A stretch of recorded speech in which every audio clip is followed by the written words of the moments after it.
Selamat pagi, siang, sore, dan malam semuanya. Perkenalkan nama saya Dami Olivia Sintiana Sinaga dengan NIM 130262538 dari Universitas Negeri Jakarta. Pada kesempatan kali ini, saya akan menjelaskan materi multiple integral dengan pembahasan utamanya yaitu memahami integrasi dalam 3 dimensi dan aplikasinya.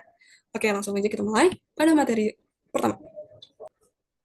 Nah, sekarang kita masuk terlebih dahulu ke definisi dan jumlah Riemann. Nah, untuk konsep dasarnya nih, misalkan fungsi f, x, y, z didefinisikan pada wilayah pejal tertutup dan terbatas D di dalam ruang. Nah, wilayah D itu dibagi menjadi sel-sel berbentuk kotak kecil berukuran delta x dikali delta y dikali sama delta z. Nah, kita bisa lihat pada gambar di samping sebelah kanan ini, untuk mendefinisikan bagaimana si wilayah ini dibagi menjadi berupa kotak-kotak kecil. Nah, untuk persamaannya ada di sini, yaitu delta V sama dengan delta X dikali delta Y dikali delta Z. Oke, untuk jumlah Riemann, di mana jika kita memilih satu titik uji X, Y, Z di dalam setiap sel, maka didapatkan formula jumlah Riemann sebagai jumlah Riemann dengan persamaan Sn sama dengan sigma n dengan K sama dengan 1 fungsi f, x, y, z delta V. Oke, selanjutnya nih, karena kita udah tahu konsep dasar dan jumlah Riemann, terus definisi integral lipat 3 itu seperti apa sih? Nah, jika ukuran sel kotak mengecil menuju 0 dan jumlah n menuju tak hingga, maka limit dari jumlah Riemann tersebut menghasilkan integral lipat 3.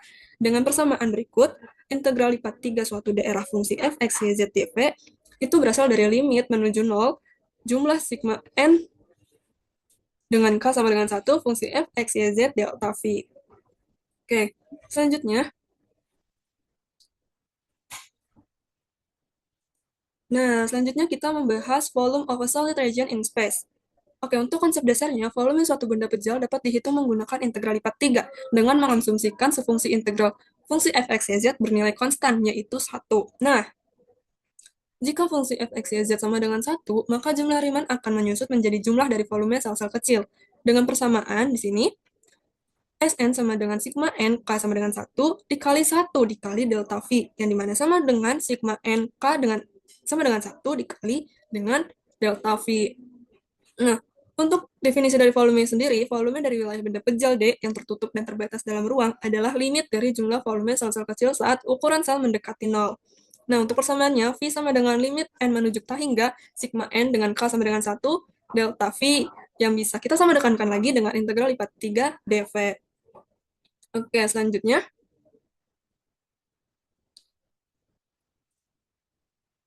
Selanjutnya kita akan membahas iterate integrals dengan konsep dasarnya yaitu untuk menghitung integral lipat 3 pada wilayah pejal D. Kita menggunakan versi 3 dimensi dari teorema Fubini. Nah, integral ini dihitung dengan melakukan 3 kali integrasi tunggal secara berurutan. Untuk sifat batas integral berulang ini, batasnya itu harus memenuhi aturan hierarki berikut. Nah, yang pertama, batas luarnya itu harus berupa konstanta, tidak boleh mengandung variabel apapun. Untuk batas tengah, berupa fungsi yang hanya boleh bergantung pada variabel integral terluar, dan untuk batas dalam berupa fungsi yang boleh bergantung pada dua variabel, yaitu variabel dari integral tengah dan integral yang terluar. Untuk formula umumnya, dengan urutan dz, dy, dan dx nih. Integral lipat 3 untuk suatu daerah f, x, y, z, dv sama dengan integral yang harus kita selesaikan terlebih dahulu adalah si dz-nya, karena kan yang ditulis di sini adalah dz-nya dulu nih yang diminta. Jadi kita harus menyelesaikan variabel si z-nya dulu untuk integral yang paling dalam, lalu integral selanjutnya adalah integral variabel y, dan yang selanjutnya adalah integral untuk variabel x, seperti itu. Oke, kita next. Nah, selanjutnya adalah average value of a function in space. Definisinya adalah nilai rata-rata dari suatu fungsi f, x, y, z yang kontinu pada wilayah pejal D di ruang dimensi 3 didefinisikan sebagai hasil integrasi total fungsi tersebut dibagi dengan total volume wilayahnya. Untuk formula atau persamaannya adalah nilai rata-rata f pada D sama dengan 1 dibagi volume D dikali dengan integral lipat 3 suatu daerah fungsi f, x, y, z, dv. Nah, integral ini digunakan untuk merata-ratakan besar kontinu yang tersebar dalam ruang 3 dimensi. Contohnya, untuk menganalisis jarak, jika f, x, y, z sama dengan akar dari x kuadrat ditambah y kuadrat ditambah z kuadrat, maka nilai rata-ratanya adalah jarak rata-rata titik di dalam wilayah D terhadap titik pusat. Lalu, untuk termodinamika, jika f, x, y, z merepresentasikan suhu di setiap koordinat pada benda pejal, maka hasil rumus di atas memberikan nilai suhu rata-rata dari benda tersebut. Selanjutnya, Saya akan menjelaskan 3 sifat dari eh, integral lipat 3. Sifat yang pertama adalah kelipatan konstanta. Jika ada konstanta K, nah konstanta tersebut dapat dikeluarkan dari operasi integral. Misal nih, pada persamaan di sini, integral lipat 3 suatu daerah D, K dikali fungsi f, x, y, z, dv. Nah, K-nya ini kita taruh paling depan. Jadi, K-nya dulu, baru integral lipat 3D terhadap suatu fungsi f, x, y, z, dv.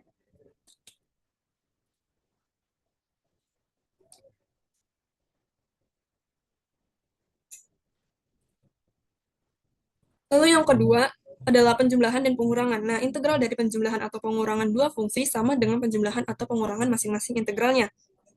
Nah, di sini ada formulanya. Integral lipat 3 fungsi f, x, y, z ditambah atau dikurang fungsi g, x, y, z, dv. Nah, untuk fungsi setiap fungsinya itu dipisah masing-masing integralnya. Jadi, si fungsi f-nya itu ada integral lipat 3-nya, dan si fungsi g-nya itu ada integral lipat 3-nya. Seperti itu. Selanjutnya, ada sifat yang ketiga, sifat dominan. Jika fungsi f, x, y, z lebih dari atau sama dengan 0 pada seluruh wilayah D, maka hasil integralnya juga akan lebih dari sama dengan 0. Nah, yang kedua, jika f, x, y, z lebih dari sama dengan g, x, y, z pada seluruh wilayah D, maka persamaannya integral lipat 3 suatu daerah dari fungsi f, x, y, z, dv lebih dari sama dengan integral lipat 3 dari suatu daerah fungsi g, x, y, z, dv. Untuk fungsi yang keempat, sifat aditif wilayah, jika wilayah pejal D dibagi menjadi dua wilayah terpisah, yaitu daerah pertama dan daerah kedua, yang hanya berpotongan di batas permukaannya, maka persamaannya itu menjadi integral lipat 3 dari suatu fungsi f, x, y, z, dv, menjadi sama dengan integral lipat 3 daerah pertama fungsi f, x, y, z, dv ditambah integral lipat 3 daerah 2 fungsi f, x, y, z, dv. Nah, selanjutnya saya akan membahas contoh soal terkait dari multiple integral tadi. Nah, di sini ada contoh soalnya nih. Evaluate the integrals in exercise 7, di mana di sini ada integral lipat 3 dengan masing-masing integralnya itu adalah batas dari 0 sampai dengan 1 dari fungsi x kuadrat ditambah y kuadrat ditambah z kuadrat, dz, dy, dan dx. Nah, seperti yang tadi udah saya jelasin, kalau untuk integral lipat 3 ini harus dikerjakan dari integral yang paling dalamnya. Jadi kita harus ngerjain dari integral variabel z-nya dulu, baru variabel y-nya, dan habis itu yang terakhir adalah integral x-nya. Oke, yang pertama kita kerjakan adalah integral dari batas 0 sampai dengan 1 dengan fungsi x kuadrat ditambah y kuadrat ditambah z kuadrat dz. Nah, yang kita integralkan ini adalah terhadap z dengan si x kuadrat ditambah y kuadrat ini kan nggak ada variabel z-nya, jadi kita integralkan terhadap z. Nah, seperti ini. Jadi sama dengan x kuadrat ditambah y kuadrat dikali z ditambah z pangkat 3 per 3 dengan batas 0 sampai dengan 1. Lalu sama dengan x kuadrat ditambah y kuadrat ditambah sepertiga. Nah, karena integral yang paling dalam ini udah kita selesaikan dengan hasil x kuadrat ditambah y kuadrat ditambah sepertiga, kita lanjut ke integral yang keduanya, yaitu terhadap dy. Kita lihat di sini, integral dengan batas 0 sampai dengan 1, dengan fungsi x kuadrat ditambah y kuadrat ditambah sepertiga dy,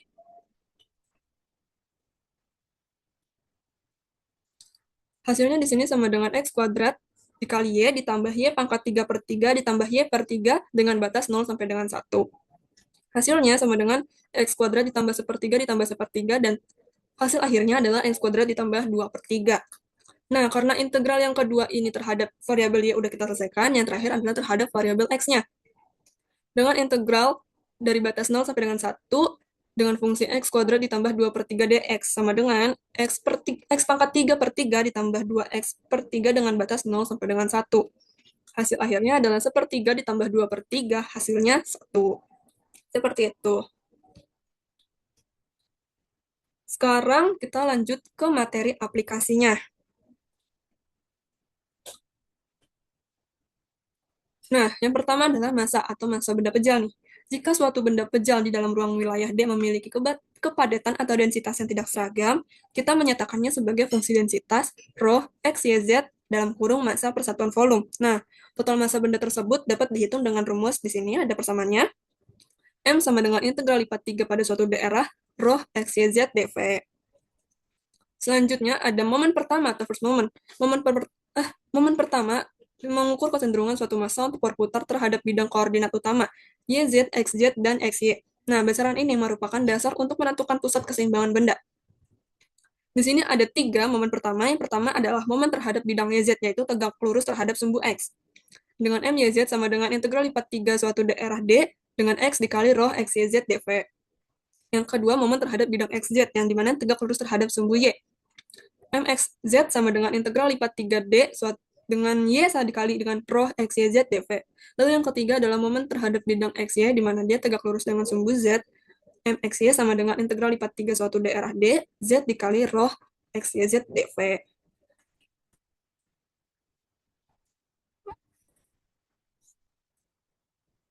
Nah, sekarang adalah center of mass atau pusat masanya. Definisi dari pusat massa adalah sebuah titik koordinat tunggal X, Y, Z di mana seluruh massa benda pejal dianggap terkonsentrasi pada titik terkonsentrasi. Nah, pada titik inilah benda akan berada dalam kondisi seimbang sempurna jika ditumpuk.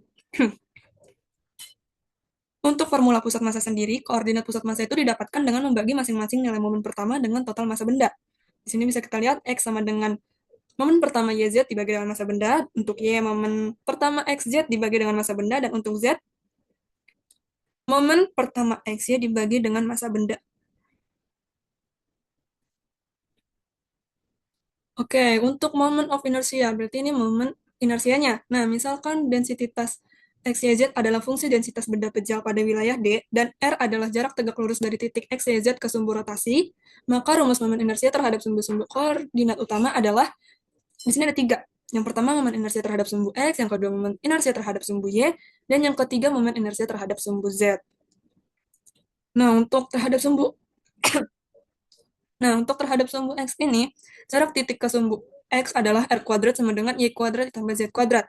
Dengan inersia X sama dengan integral lipat 3 suatu daerah D dengan fungsi Y kuadrat ditambah Z kuadrat dan densitas X, Y, Z, dV. Lalu yang kedua terhadap sumbu Y, dengan jarak titik ke sumbu Y adalah R kuadrat sama dengan X kuadrat ditambah Z kuadrat. Lalu inersia terhadap Y-nya adalah integral lipat 3 suatu daerah D dengan fungsi X kuadrat ditambah Z kuadrat dan densitas X, Y, Z, dV. Dan yang terakhir, momen inersia terhadap sumbu Z dengan jarak titik ke sumbu Z itu adalah R kuadrat sama dengan X kuadrat ditambah Y kuadrat. Lalu, inersianya terhadap sumbu Z adalah integral lipat 3 dari suatu fungsi X kuadrat ditambah Y kuadrat, dan densitasnya adalah ada densitas X, Y, Z, dV. Seperti itu. Oke, sekarang adalah probability join probability density function. Nah, untuk yang pertama adalah probabilitas pada wilayah persegi panjang. Jika batas wilayah variabelnya berupa konstanta sederhana, yaitu berbentuk persegi panjang di mana A kurang lebih dari sama dengan X, dan X kurang lebih dari sama dengan B, dan C kurang lebih dari sama dengan Y, kurang lebih dari sama dengan D, maka formulanya berbentuk integral berulang. Nah, teman-teman bisa lihat pada persamaan di sini.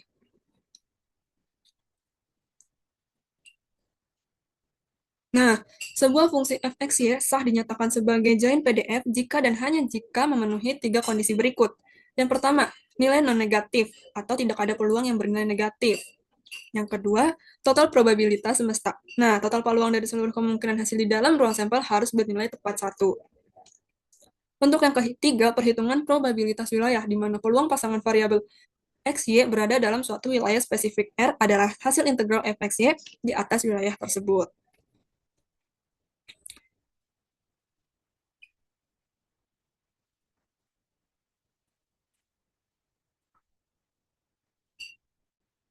Nah, selanjutnya adalah nilai harapan dan nilai rata-rata. Nah, untuk nilai harapan atau nilai rata-rata dari variabel acak menunjukkan nilai rata-rata jangka panjang yang diharapkan dari variabel tersebut. Jika pada satu variabel acak rumusnya adalah mu sama dengan integral dari batas tak hingga sampai tak hingga x fx dx, maka untuk dua variabel acak menggunakan integral lipat 2. Nah, ketika variabel acak x dan y memiliki fungsi densitas bersama, fungsi fx, y, nilai harapan untuk masing-masing variabel dihitung dengan rumus. Nah, di sini ada nilai harapan untuk x dengan mu x sama dengan integral lipat 2 x dikali dengan fungsi fx y dx dy. Nah, untuk nilai harapan untuk y, mu y sama dengan integral lipat 2 dengan batas tak hingga minus tak hingga menjadi tak hingga y dikali dengan fungsi fx y dx dy. Nah, selanjutnya saya akan menjelaskan contoh soal dari aplikasinya yang tadi barusan saya jelaskan. Oke, pada contoh soal exercise 14.6, kita diminta untuk cari pusat massa dan momen inersia dari titik koordinat yang ada di sini. Pertama, kita cari massa bundanya dulu. M sama dengan integral lipat 3 densitas dV. Nah, densitasnya itu di sini diketahui sama dengan 1. Maka integral lipat 3, 1 dV. Nah, integral lipat 3-nya ini mempunyai batas masing-masing, yaitu integral yang pertama dengan batas min 1 sampai 1, integral yang kedua batas 3 sampai 5, dan integral yang ketiga batas min 1 sampai 1. dz, dy, dan dx. Maka hasil massa bendanya itu adalah 8. Nah, untuk pusat massanya dari X yaitu sama dengan min 1 ditambah 1 per 2 sama dengan 0. Nah, untuk koordinat yang Y sama dengan 3 ditambah 5 dibagi 2 sama dengan 8. Dan untuk koordinat Z sama dengan min 1 ditambah 1 per 2 sama dengan 0.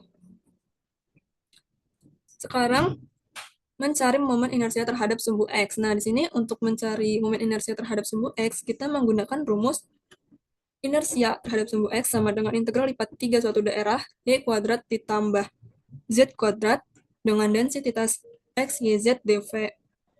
Nah, karena densitasnya 1, maka sumbu momen inersia terhadap sumbu X-nya adalah integral min 1 sampai 1, lalu integral 3 sampai 5, dan integral min 1 sampai 1 terhadap fungsi Y kuadrat ditambah Z kuadrat dz, dy, dx.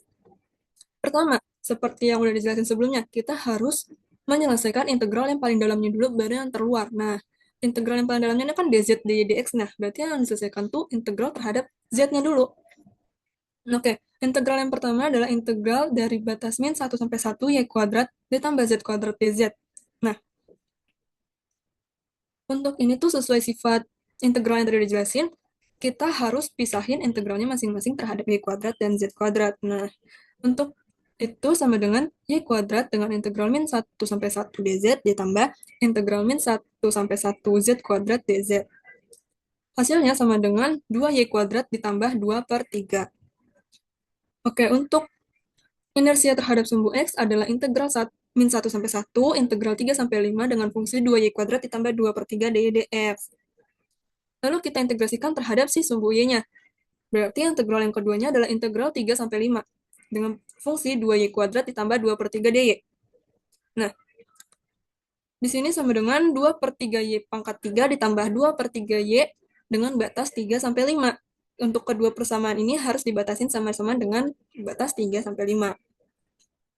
Sama dengan 250 dibagi 3 ditambah 10 per 3 dikurang 18 tambah 2. Hasil akhirnya adalah 200 per 3. Nah, berarti momen inersia terhadap X-nya sama dengan, sekarang kita lanjut ke integral terhadap X-nya, yang bagian terluarnya. Berarti momen inersia terhadap X sama dengan integral min 1 sampai 1, 200 per 3 dx sama dengan 400 per 3.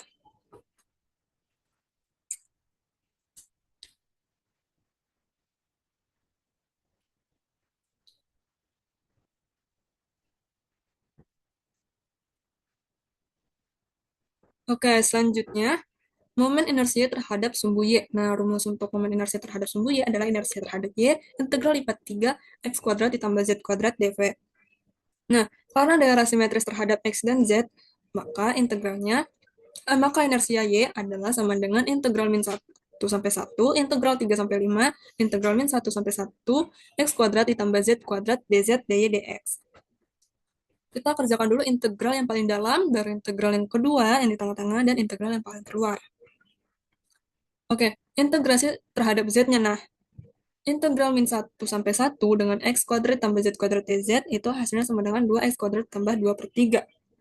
Maka inersia Y sama dengan integral min 1 sampai 1, integral 3 sampai 5, 2X kuadrat ditambah 2 per 3 dy dx. Oke, kita lanjut lagi. Karena panjang interval Y adalah 2, maka inersia Y sama dengan integral dari min 1 sampai 1, 4x kuadrat ditambah 4 per 3. Nah, ini semua yang tadi yang di atas ini, 2x kuadrat ditambah 2 per 3, itu dikalikan dengan 2. Nah, maka hasilnya adalah 4x kuadrat ditambah 4 per 3 dx. Lalu, sesuai sifat tadi nih, untuk pertambahan atau perkurangan, itu kita pisahkan masing-masing integralnya. Jadi, 4 integral dari min 1 sampai 1 x kuadrat dx ditambah 4/3 integral min 1 sampai 1 dx. Nah, hasilnya sama dengan 4 dikali 2/3 ditambah 4/3 dikali 2. Hasil akhirnya adalah 16/3. Selanjutnya, momen inersia terhadap sumbu X. Di sini ada rumusnya, integral lipat 3, X kuadrat ditambah Y kuadrat dV. Nah, integralnya ada batas sampai min 1 dari 1 sampai 1, integral 3 sampai 5, dan integral min 1 sampai 1 dengan X kuadrat ditambah Y kuadrat dz dx. Kita selesaikan dulu integral yang dalamnya, yaitu integral dari batas min 1 sampai 1, X kuadrat ditambah Y kuadrat dz sama dengan 2X kuadrat ditambah 2Y kuadrat. Maka, inersianya sampai di integral yang kedua ini adalah integral min 1 sampai 1, integral 3 sampai 5, 2x kuadrat ditambah 2y kuadrat dx. Nah, sesuai sifat-sifat yang tadi udah jelasin nih, kita pisahin lagi si 2x ini. Nah, karena sama-sama punya 2, jadi 2-nya itu kita taruh di depan integral, tapi kita pisahin masing-masing integralnya. Jadi seperti ini. 2 integral min 1 sampai 1, integral 3 sampai 5, x kuadrat dx ditambah 2 integral dari min 1 sampai 1, integral 3 sampai 5, y kuadrat dx. Nah, kita kerjain untuk bagian pertama dulu. 2 dikali 2, integral min 1 sampai 1 x kuadrat dx sama dengan 4 dikali 2/3 sama dengan 8/3. Lalu untuk bagian keduanya, 2 dikali 2 integral dari 3 sampai 5 y kuadrat dy, itu hasilnya adalah 4 dengan y pangkat 3/3, batasnya 8 sampai 3 sampai 5, sama dengan 4 dikali 125 dikurang 27/3, dengan hasil akhirnya 392/3. Lalu inersianya adalah 8/3 yang tadi, yang bagian pertama, ditambah 392 dibagi 3 sama dengan 400 bagi 3. Nah, karena ini udah masuk contoh soal yang terakhir, semoga teman-teman yang nonton bisa paham apa aja integral lipat 3 itu, bagaimana cara mengerjakannya, bagaimana sifat-sifatnya, dan aplikasinya dalam matematika, teman-teman bisa mengerti dan bisa mengerjakan soal-soal lainnya seperti yang udah aku jelasin tadi. Oke, atas perhatian dan